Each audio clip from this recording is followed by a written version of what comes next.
القضية الثانية في برنامج من الواقع قضية غريبة وعجيبة. شاب سرق منه كل شيء. أول حاجة حكم بالمؤبد، رصاصة في بطنه، ثم حكم بالبراءة بعد 10 سنين. هذه قضية كريم اللي جاب حذنا البلاتو باش يحكي حكايته ويحاول أنه ياخذ حقه بالقانون، وايضا نقوموا احنا بدور الوسيط باش نجموا نفهموا الحكايه نتاعو شنو وكيفاش نجموا ندخلوا من خلالها. نرحب بيك زاده مدام زهره في البلاتو، انت ام كريم، جيتوا بحذانا باش تطرحوا المشكله نتاعكم وتشوفوا كيفاش نلقاو حل. استاذه ترافقنا بالطبيعه في الحوار الثاني وفي القضيه الثانيه باش نجموا نفهموا القضيه هذه بالتحديد على خاطرها كبيره ومتشعبه ونفهموا الوقائع نتاعها. كريم، حسيتك نفسانيا تعب شويه، ايش بيك؟ نسمع القضية قلقتك برشا الحكاية؟ تعبتك برشا؟ ولي تو مريض ولدي. هاي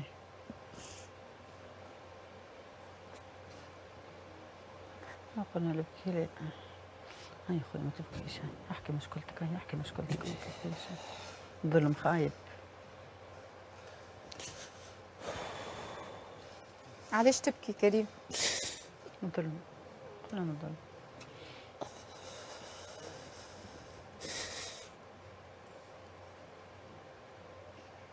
كريم احكي، شبيك؟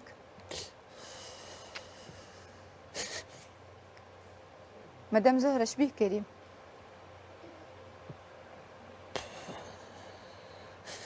الظلم اللي صار عليه ومن التعذيب اللي تعرض له ومن حقوقه ما لقاش حتى حق من حقوقه. هذاك علاش يبكي كريم، تو في حاله نفسيه. انا ولدي تو اللي خرج من السجن وهو مريض، تو يعالج، نهار اللي نهزوه داخل السبيطار واللي عدي في الرازي وقع له ارتجاج في مخه.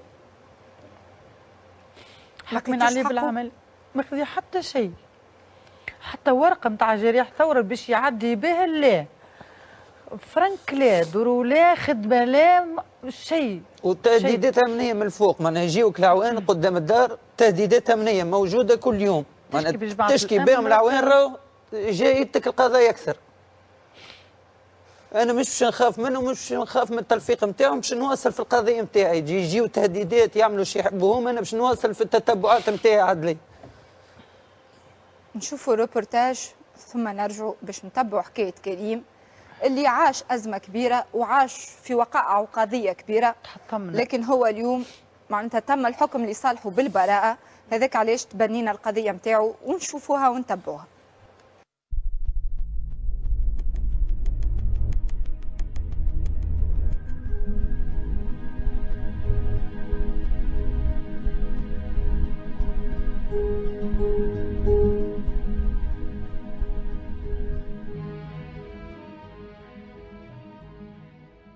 نهار 1 مارس 2003 10:30 تاع الصباح ولدي تعرض لحادث مرور، ضربته كهرباء، ساقوا في البلاتر. من بعد 4 أيام نسمعوا يقولوا فما امرأة عزوزة ورا المركز اغتصبوها زوز أولاد. وقعت الحكاية ذيك يبحثوا كل الأولاد الكل لموهم، خاطر هي تقول فيهم واحد حواجبه بالقرنة. هي رفضت باش تبيع لجماعة طرابلسية الدار، ولات فيها ثغرات، ولاو يشكيو بينا وتهديدات ديما.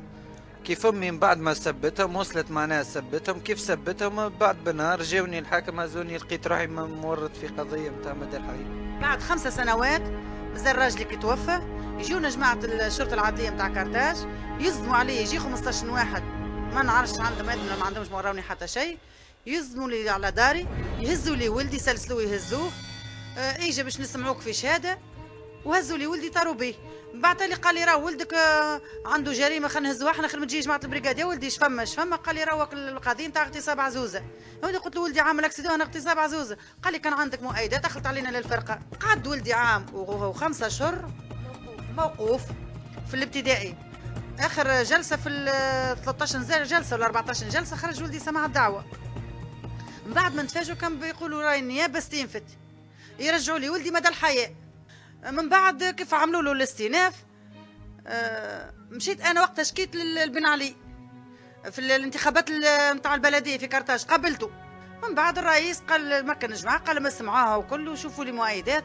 يا اخي جاوني هكا جماعه الرئاسه قعدوا يحكيوا معايا، قال لي انت علاش سبقت الاحداث هاو مازال مادام مؤبد وقابل الاعتراض، بالكش يخرجوا سماح الدعوه. قلت له القاضي اللي حكم لي عليه ما نتوقعش منه سماح الدعوه. مشيت عملت مطلق وذكرت فيه راهو اللي سبب في قضيه ولدي راهو خاله عماده طرابلسي. على كنت نتخالى عماده طرابلسي تجيني كربت الرئاسه قدام الدار لهنا، قال لي مدام هي معانا. قلت له وين؟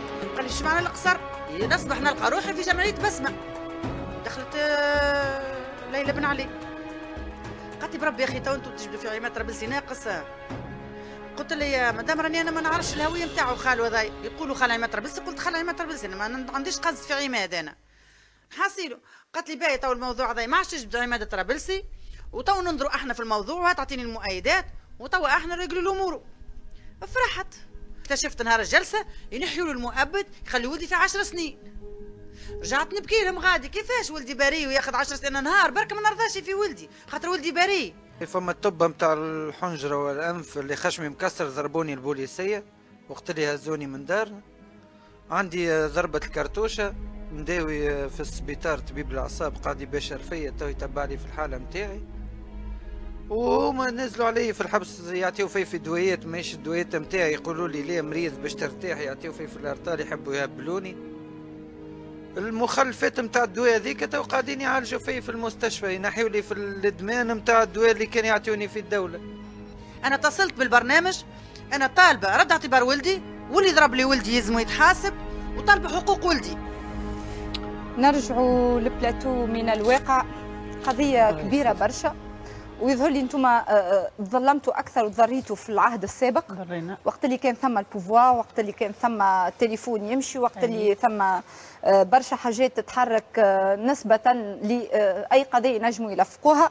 لكن نحب نفهم شنو هي قضية الاغتصاب هذه وعلاش تم توريط كريم فيها. والله ماني عارفه، انا بدي التو باتا علاش نحن تو نحبوا نشكيو ويحلوا لنا فيها تحقيق، نحبوا نعرفوا كيفاش. ما نعرفش علاش نحب نعرف العدليه كيف جاو هزوا ولدي بعد 5 سنين. ثم مشكله صارت قديمه اللي هي مشكله نتاع مخدرات في مركز نتاع حق الواد.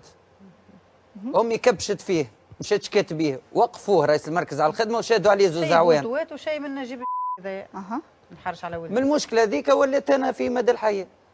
قال لك كيفاش تظلم عرفنا تشوف شدش عندك.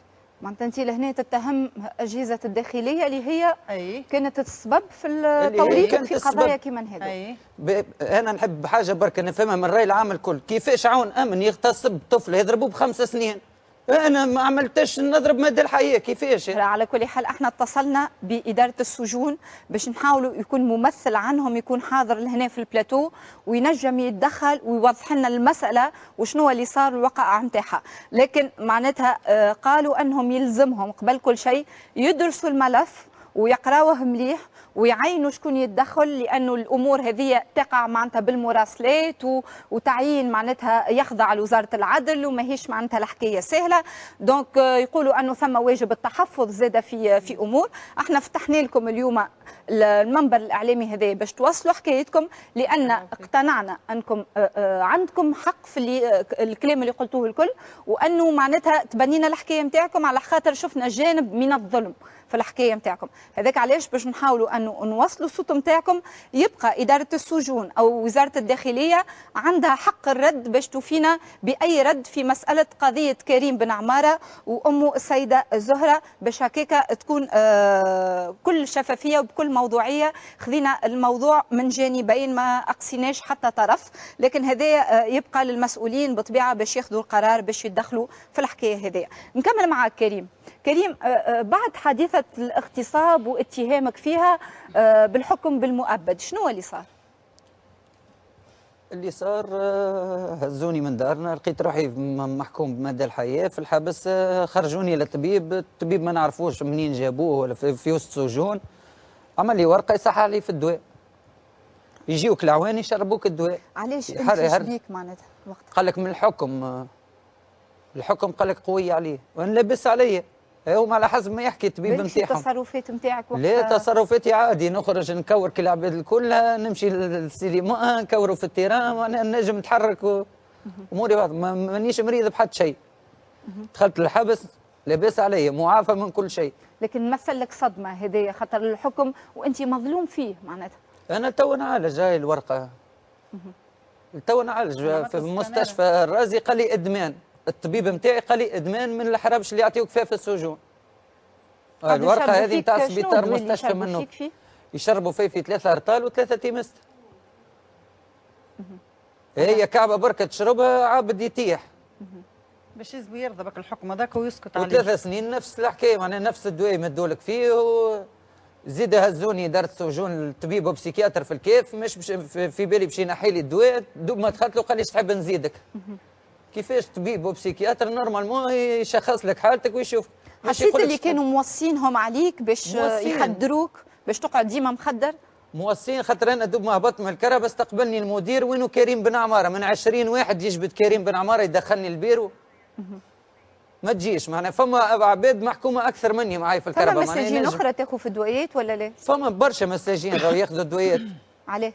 اللي يحسوه هكا ولا هكا يبدا يبربش على قضيته وهو مظلوم راهو يقعدوا ينزلوا عليه بالدواء في الحبس. فما حاجه نحب نوضحها للراي العام اللي تفرجت انا مره في برنامج معدي مع مدير الحبس يوريو في الماكله هذيك الموجوده في السجن. انا 4 سنين في السجن هذاك عمري ما ريتها الماكله هذيك. يجيبونا في ماء وقراعه كهو هذاك اللي نرى فيه، وخدمت حتى في الكوجينه معاهم وينجموا يشوفوا الدوسي ويشوف بطاطا يطيشوا فيها ماهيش مقشره. مرابي تفدت تخدم في الكوجينه يطيش لك في البطاطا ماهيش مقشره نتاع ياكل والعباد تاكل فيها.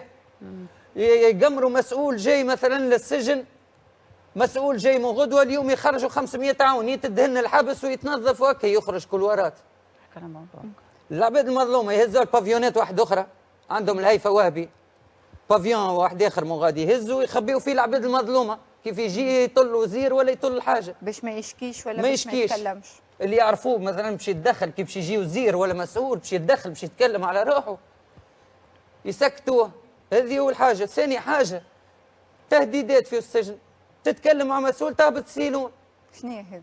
فما سيلون مترو على مترو ويتم ضربك فيه كيما يحبوا هما ومن بعد يخليوك في السيلون. شنو كيفاه يضربوك؟ هذا السيلون سجن انفرادي. تحكيش معاهم تنطر يديك يهزوك ميسناط وعلى ركايبك وعصا وتتعلق كيما في الفرقه العدليه كيما يصير في السجون قاعد. وانت صار لك شيء هذا؟ ويخرجوا زوز مرابيط ويشاهدوهم عليك يقول لك هذا ضرب عون الامن.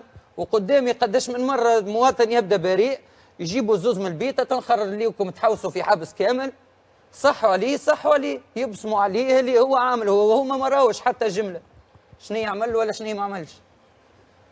هذا داخل السجون نتاعنا. قداش قعدت في القضيه هذه؟ قعدت 3 سنين و8 شهور. 3 سنين و8 شهور حتى لين جات الثوره. حتى جات الثوره. معناتها تحكم عليك في 2007. كيف بديت نتكلم على قضيتي في حبس نتاع المرناقيه بعثوني لسليانه 180 كيلومتر. مدام زهره اش تقول انت في الحكايه هذه؟ والله شو نقول لك؟ معناتها انت قلت من الاول حكايه بونتوات ولفقوا القضيه. اي خاطر مدام فاطمه احنا القضيه من سياسه باش نحكي لك من الاول لا علاقه ولدي بها. احنا سمعنا كايها الناس كما سمعوا المنطقه كامله في هذه في 2003. انا في 2003 ولدي متعرض لحادث مرور وكان عندكم كل شيء.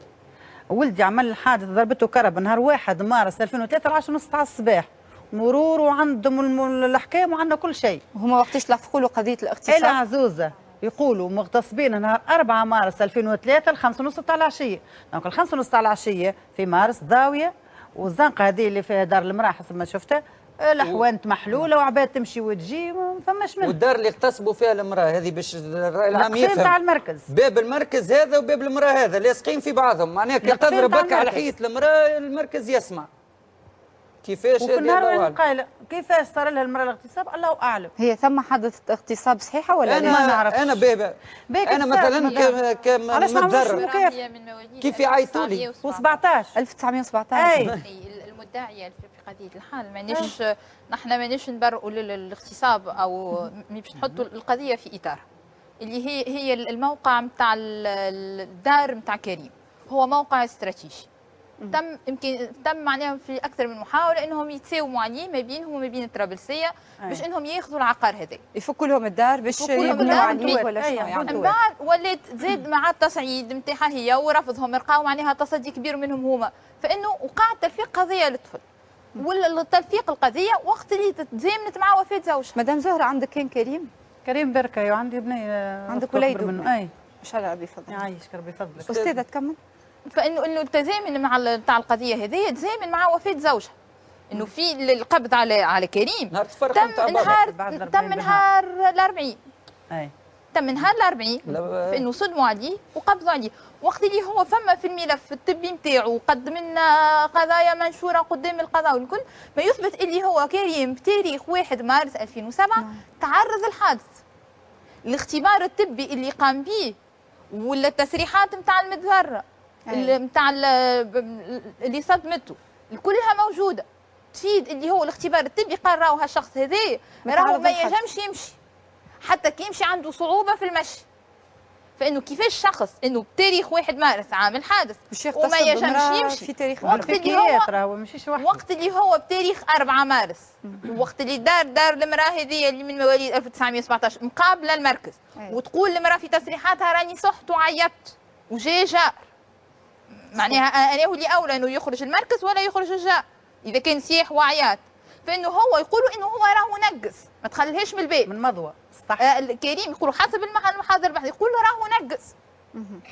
فانه القضاء انه هو مشكور اللي هو وقع على الاساس معناها جمله من المؤيدات باغ الوقائع هذه اللي تم بحث في الملف وفي المؤيدات الكل فانها افضت الى تبرئه.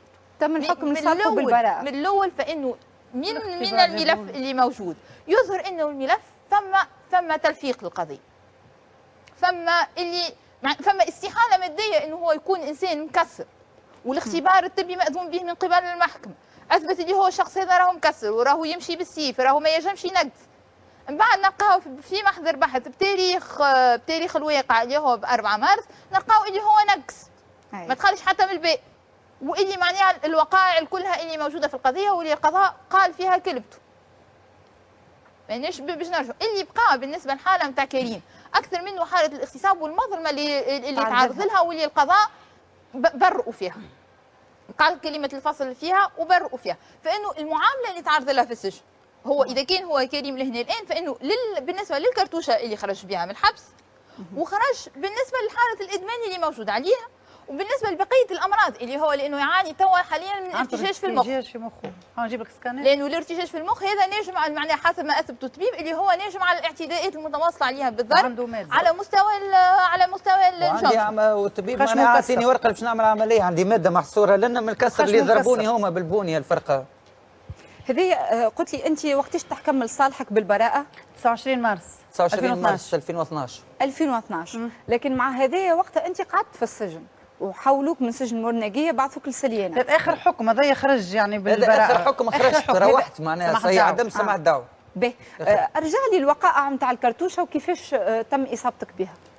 الكرتوشه باش نعطيك كيفاش فما سجين معنا في وسط البيت. اي هذه ايامات الثوره. ايامات الثوره. باش نحكي لك كيما صار بالضبط. فما سجين معنا في وسط البيت. بديت يتكلم في كلام معاون معناها يتبادلوا في النقاش سيبونا بن عليها رب نحبوا نروحوا كيما حبس المهديه سيبوا كيما الحبوسات كل تحلت البيبان. نتناقشوا معاهم عادي نقاش عادي. يتلفت المسؤول غاديكا في وسط الحبس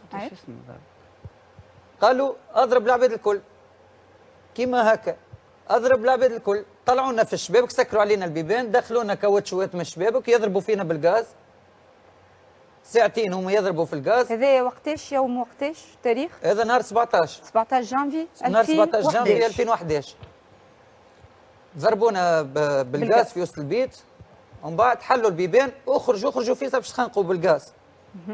خرجونا كل على ركايبنا. فما راجل كبير ضربوه طاح. خفت عليه الراجل الكبير خاطر العباد الكل تجري هو الراجل الكبير كيف حملته باش نبعدوا باش ما يعفسوهش. فيق كان بالضربه تجيني في جنبي ويطيحون. معناتها هما قالوا لكم اخرجوا باش يضربوا عليكم بالكرتوش. باش يضربوا علينا بالكرتوش. معناها اخرجوا ديريكت على ركايبكم وتضرب راهو بعد ما ضربت بالكرتوش. هذوما شكون؟ هذم اعوان سجون موجودين في السجن تاع سليانه. في سجن سليانه. باهي. على كل حال الكلام اللي قلته كل انت وحدك تتحمل فيه مسؤوليتك. اي تحمل مسؤوليتي. اي طرف يحس روحه كونسيرني بالمشكله نتاع كريم عنده حق الرد باش يدخل في البرنامج. حتى على طبيب شرعي المحكمه اثبتت لي ضربه الكرتوشه. انت اليوم ما لقيتش حقك، جيت للاعلام باش توصل حكايتك. اي احنا جينا الاعلام باش يوصل صوته وياخذ حقوقه. ما لقيت حتى بلاصه تمشي لوزاره العدل وحقوق الانسان، استنى فك البيرو ياخذوا عليك بطاقه تعريف تضرب ساعتين ومن بعد راه المسؤول لبرا. مشيت المجلس التاسيسي قابلت سي عضو مجلس تاسيسي، كلمته يا سي الحبيب شوفوا لي حل في قضيتي تعدت في التلفزه كذا مطفين علي ذا. قال احنا ما نتفرجوش في التلفز. قال لي نحن ما نتفرجوش في التلفز. احنا برك نتفرجوا. قال لي برمشي اللي دارت حقوق الانسان تو يشوفوا لك حقك. قول لهم بعثونا معنا مجلس تاسيسي. مشيت لهم نفس الحكايه، ياخذوا من عندك بطاقه تعريف الاعوان الموجودين غاديك، اقعد في البيرو ويخليوك ساعتين بعد راه المسؤول ما جاش تنجم تروح. حقكم كيفاش نجموا تاخذوه؟ انا جيت هنا نحب نفهم كيفاش حقي ناخذه في دولتي. حقنا. تم تلفيق قضيه الكريم، قضيه اغتصاب، تم اصابته بكرتوشه ايام الثوره من قبل اداره السجون، وحسب ما يقول هو اداره السجن بسليانه. خرج في حاله ادمان لانه قعدوا يخدروا فيه بطبيعه اعوان اداره السجون بسليانه. المستشفى ايامات الثوره، ناكد على ايامات الثوره تم اصابته من قبل اعوان باداره السجون بسليانه. خرج في حاله من الادمان، لتوا يعالج عند بسيكياتر ويمشي للرازي باش بطبيعه على خاطر حبوب الادمان اللي كان يعطيو فيها ما عادش ممكن يخرج منهم الا اذا كان يتم انقاص العلاج بشويه بشويه، على خاطر قعد فتره طويله هو ياخذ في الحبوب هذيا. وارتجاج في المخ، هذيا كل حوادث تعرض لها وهو بريء من كل التهم، والقضاء انصفه في هذا. يبقى الاشكال استاذه، هو اشكال نعاود ونرجعوا للتعذيب داخل السجون. يبقى نفس الاشكال اللي قبل كان الموضوع. هل من حق مسؤول داخل السجن انه يعذب سجين؟ ما هوش من حقه، هو موجود، هو خذا القضاء اعطاه العقوبه اللي راها ملائم. اذا كان القضاء اللي هو سلطه قانونيه قال كلمه الفصل في قضيه واعطاه العقوبه، هو معناه اذا كان ما فماش اكثر من الحريه، اذا كان المتهم تسلب منه حريته كعقاب ليه، القضاء راى انه سلب الحريه منه، هذيك عقوبه من العقوبه المتناسبه مع الجرم اللي ارتكبه. فانه التعذيب هذايا ما عنده حتى داعي، هو عباره على انسان لازمك موجود. انت معناه اذا كان التعامل فيه المعامله فانها ما ترتقيش الى معامله انسان، حتى لو كان انه هو متهم، حتى لو كان انه هو قاعد يقضي في مده عقوبه، فانه هذا ما يعطيش الحق لاي انسان انه يتعدى على حريته او يتعدى على حقوقه. لانه السجين، حتى السجين داخل السجون، فانه عنده حريه، عنده حقوق، عنده اجراءات لابد احترامها. ما هوش باسم انه سجين لا، فانه انا نهينه ونهين كرامته ونتعدى عليه بالعنف. والاكثريه انه توا معناها هو مع الثوره اللي بدينا اني نراو نوع من هالقضايا هذه اللي قاعد يطفو على السطح، لانه كثرت توا اللي ولينا توا وين نسمع اللي فما راهو فما اعتداءات، فما اني متهمين داخل السجون، اني السجناء اللي قاعدين يقضيوا في مده العقوبه واللي تقدموا بشكايات.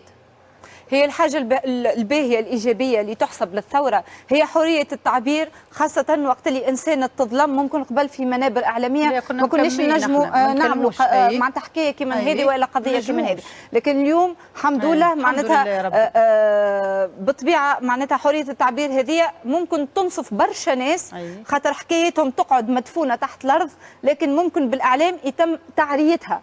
لهنا تلفيق قضية اغتصاب، لهنا كرتوشة معناتها تم إصابته بها من قبل أعوان سجون بسليانة في تاريخ 17 جانفي 2011. حالة إدمان، خرج معناتها في حالة إدمان يتناول في معناتها حرابش نتاع دروغ معناتها لهنا ويداوي عند الرازي. قداش من مرة يجيبوه في هذا كل من المفروض أنه يتم إنصافه بعد المظالم الكبيرة اللي تعرض لها كريم ووالدته. أنا من المنبر هذا بالحق نقول كون وزاره الداخليه عندها حق الرد باش تتدخل وتم طرح القضيه نتاعو. ماذا بينا اكثر ايضاحات على الحكايه نتاع كريم وعلاش صار هكاك وعلاش تم تلفيق وعلاش لا المسؤولين اللي تم تلفيق التهمه من قبلهم يتحاسبوا. هذايا في اطر العداله الانتقاليه اللي قاعدين نحكيو عليها وديما نحكيو عليها، وماذا بينا نشوفوا افعال ما نسمعوش كان كلام فقط. وبالحق انسان سرق منه كل شيء، معناتها بالحق انسان كما تقول امه تحطم، لكن احنا ما نقولكش تتحطم، بالعكس الحياه القدام تنجم تكون ايجابيه، خاصه وقت اللي انسان يحاول ينسى الماضي ويبدا حياه جديده. امه انت تنجم تعاونوا واحنا ان شاء الله نجموا نعاونوه، نفتحوا المنبر هذايا باش نحاولوا اي انسان وصاحب خير ينجم يعاون كريم على الاقل بشغل بعمل. ماذا بينا كان يتدخل، ماذا بينا كان يتصل بينا في البرنامج ونحاولوا انه نلقاو شغل الكريم على الاقل يتم ادماجه في الحياه المهنيه، هكاك ينجم يعاود يبني حياته من جديد وينسى برشا حاجات. استاذه نصيحه في الحكايه هذه، معناتها هل انه ينجم ياخذ حقه؟ هو ينجم ياخذ حقه بالقانون. ما ضاع حق وراءه طالب. هو بالعكس نحن تحليل ولدي كيفاش ضربوا لي تحليل تاع ولدي نشجعوا الناس انها تتقدم، راهو ما نسكتوش على الحق. اذا كان راهو نحبوا نقضيو على هالممارسات هذه، الممارسات هذه لازم انه الناس تحكي عليها. اللي تعذب، اللي معناها كان واقع تحت مظلمه مهما كان نوعها، سجين والا انه ماهوش سجين. السجين راهو ماهوش معناها انه تسلب جميع حقوقه. السجين راهو ماهوش معناها انه ما عادش انه فقد انسانيته. خاصة ثم برشا عباد تظلمت. يعني نحب نزيدك حاجة في السجون نتاعنا التونسية تتفقد انسانيته على الاخر، خاطر باش تخرج تكور لازمك تعطي العوام دخان زوز باكوات، باش تعمل حاجة لازمك تعطي فلوس، باش تعمل حاجة لازمك وأقل حاجة تتكلمها. عندهم فرقة الطلايع كقولي يجيوك 6 يخرجوا بك الفسحة يفرحوا بك كيف ما يحبوهم. هو الحاجه اللي توا اللي استدعى انتباهه واللي قالها كريم اللي قال انه لحد الان هو قاعد يتلقى في تهديدات. معناها هو بيدو توا معناها من البرنامج ماناش عارفين شنو اللي ينجم يصير له من بعد. انت زاده جيت معناتها باش تحكي حكايتك، وحكايتك ماهيش بسيطه زاده، معناتها اللي حكيته الكل معناتها كلام كبير برشا وكلام خطير، وممكن تصير لك ردود افعال اخرى. وعندي اضافه جديده، زوز عوان من اللي ظلموني قبل توا يخدموا في منطقة كرتاج، من اللي ظلمونا وشكيت بهم وجبد لي فرد وحطوا لي في راسي وعندي شهاد في وسط الكرهبة، يقول لي تعليمات مدير امن نضرب عليك كرتوش ويكفي ويسمع في كلام وهبطوني من الكرهبة وانا مريض متأكدة من حاجة، ثم حق في الدنيا هذه ماهوش باش يضيع، واللي عنده حق باش ياخذه، واللي ظلم باش يتحاسب. يعني هذا يكونوا متأكدين منه الناس الكل. أنا مدام نداء لسي لطفي بن جدو وزير الداخلية، اللي أنا مشيت شاكي بالأعوان اللي عذبوا لي ولدي وعندي ما يفيد اللي هما عذبوا لي ولدي، وشكيت بهم التفقدية وزدت عملت عريضة لسيد وكيل الجمهورية، والقضية نتاع ولدي لتوا مرنخة، زدت عملت تذكير لسيد وكيل الجمهورية زاد حالها للتفقدية على أساس بسيد رئيس الفرقة مش لازم نذكره، على اساس باش يجيبوه باش يسمعوه. قالوا ما نجيش، يجي السيد هذاك يعطي العريضه للسيد اللي يبحث فينا في القضيه الاولى في التفقديه، قال له راهو السيد رئيس الفرقه ما بعثنا له ما حبش يجي. علاش ما حبش يجي؟ يعمل عاملته على راسه ريشه هو؟